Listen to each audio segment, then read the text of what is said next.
TDP BJP Janasena కూటమిపై APPCC మాజీ అధ్యక్షుడు శైలజానాథ్ తీవ్ర ఆగ్రహం వ్యక్తం చేశారు. అనంతపురం జిల్లా కాంగ్రెస్ పార్టీ కార్యాలయంలో ఆయన మీడియాతో మాట్లాడుతూ కూటమిలో ఉన్న మూడు పార్టీలు ఒకరిపై ఒకరు గతంలో విమర్శలు చేసుకున్నారని, మళ్లీ ఇప్పుడు వారే అభివృద్ధి కోసం కలిశామని చెప్పడం హాస్యాస్పదంగా ఉందన్నారు.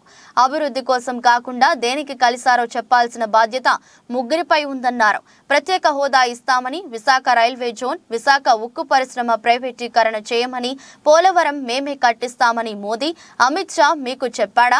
లేక మీ మధ్య కుదిరిన అగ్రిమెంట్ ఏదో రాష్ట్ర ప్రజలకు బహిర్గతం చేయాల్సిన అవసరం ఉందన్నారు.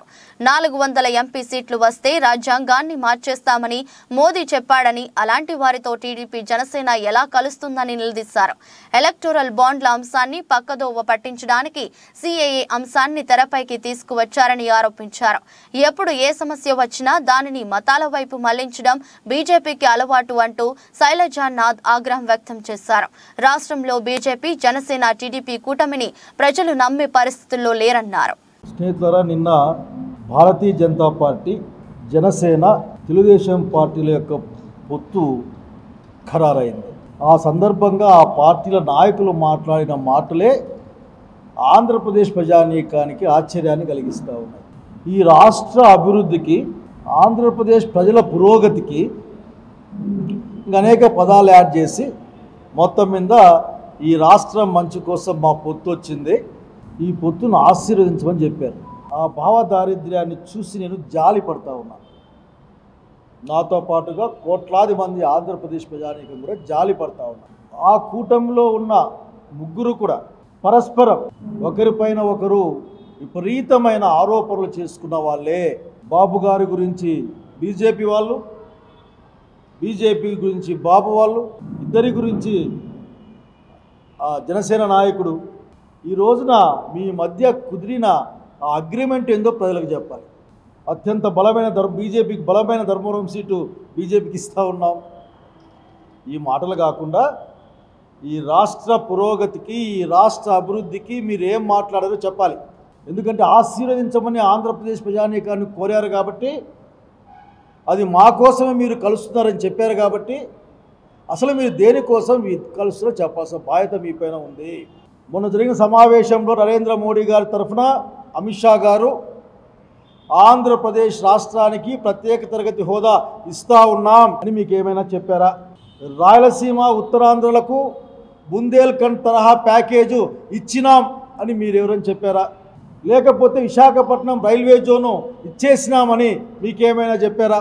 విశాఖపట్నం ఉక్కు ఫ్యాక్టరీని అమ్మం, శాశ్వతంగా ప్రభుత్వం ఏది మెయింటైన్ చేస్తుందని, దానికి ప్రత్యేకంగా ఇనుప ఖనిజం ఉన్న గనులు అలాట్ చేస్తున్నామని ఏమన్నా మీకు చెప్పారా? లేకపోతే ఆంధ్రప్రదేశ్ రాజధానికి మేము కట్టుబడి ఉన్నాం, ఇదిగో ఆ రోజున మీరు చెప్పిన లెక్క ప్రకారం ఆ 40,000 కోట్లు 50,000 కోట్లు ఇస్తూ ఉన్నామని ఏమైనా చెప్పారా? లేక పోలవరం డ్యామును మేమే కట్టిస్తాం, ఆ రోజు పోలవరం డ్యామును రాష్ట్రం కట్టడాన్ని తీసుకోవడం తప్పని విషయాన్ని భావించి మేమే కట్టించబోతున్నామని ఏమైనా అమిత్ షా గారు మీకు ఏమైనా చెప్పారా? ఏ ప్రాతిపదికన మీ యొక్క కూటమి ఏర్పడిందో చెప్పాలి. సింపుల్గా చెప్పొచ్చు, మీరు మాకు అధికారం కావాలి, అధికారం కోసం మేము కలిసాం, సింపుల్. పొద్దున్నే సుప్రీంకోర్టు ఎస్బీఐకి మొట్టికాయలేస్తూ మీరు తక్షణం 15లోగా ఆ ఎలక్ట్రల్ బాండ్స్ని, ఆ వివరాల్ని మీరు బయట పెట్టాలని చెప్పిన దాన్ని కవర్ చేయడం కోసమో, లేకపోతే ప్రజల్లో విధమైన భావోద్వేగాలు రెచ్చగొట్టడం, మతాలు రెచ్చగొట్టడం కోసమో మీరు సిఏ 4 గంటలకు ప్రకటింపజేసి అది పెద్ద వార్తగా మార్చి ఈరోజు ఇంప్లిమెంటేషన్ వచ్చింది కదా, చేయండి. ఇంకా నోటిఫికేషన్ రాలేదు. ఇంకా అట్లా అయినా ప్రత్యేక తరగతి హోదా కొత్త అంశమేమి కాదు, పునర్వ్యవస్థీకరణ చట్టంలో అంశాలు కూడా కొత్తవేమి కాదు. దాదాపు 10 సంవత్సరాల క్రితం భారత పార్లమెంటు ఆమోదించి, ఆనాటి ప్రధానమంత్రి మన్మోహన్ సింగ్ గారు ప్రధానమంత్రి మాట పార్లమెంట్లో చెప్తే శాసనం కింద లెక్క, 10 సంవత్సరాలకు ఇచ్చిన మాట నిలబెట్టుకుంటామని చెప్పండి. ఈ రోజున ఎన్డీఏ కూటమి అంటే ఈ దేశ ప్రజలకు వ్యతిరేకమైన కూటమి, భారత రాజ్యాంగానికి వ్యతిరేకమైన కూటమి, భారత రాజ్యాంగ భావజాలానికి వ్యతిరేకమైన కూటమి.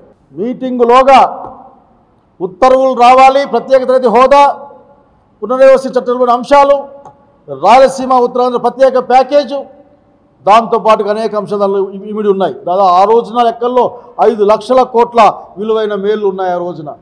వాటిని తీసుకొని వచ్చి నరేంద్ర మోడీ గారి యొక్క 60 ఇంచుల ఛాతీ ముద్ద మీదుగా ప్రకటింపజేయండి. ఇదిగో ఇచ్చినాం, అమలవుతాయన్నాయి, చూసుకోండి అని చెప్పండి. అట్లా కాకుండా మీరు చెప్పే ఏ మాటలు కూడా ఆంధ్రప్రదేశ్ ప్రజల యొక్క భవిష్యత్తుకు ద్రోహం చేయడం తప్ప ఇంకోటి కాదని తెలియజేస్తూ ఉన్నాం. ఆత్మగౌరవం దెబ్బతినడం తప్ప అంత పాకులాట ఏందో మాకు ఇప్పటికీ అర్థం కావడం లేదు మాలాంటి వాళ్ళకి.